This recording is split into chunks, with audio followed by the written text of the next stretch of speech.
بذار برات یه جوک تعریف کنم، شاید یه خورده حال و هوات عوض بشه بخندی. جوک؟ میدونی چرا درختها برای هم جوک نمیگن؟ چرا؟ چون از درختای با نمک چوب شور میسازن.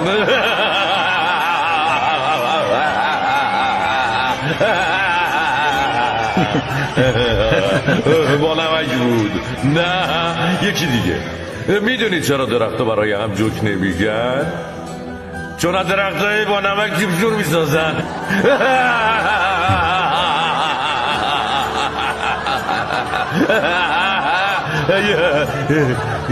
یه دونه دیگه.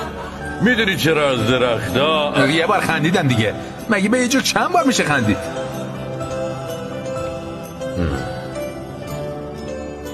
اگه نمیتونی 2 بار با یه جوک بخندی، چرا برای یه مصیبت هی تأسف میخوری؟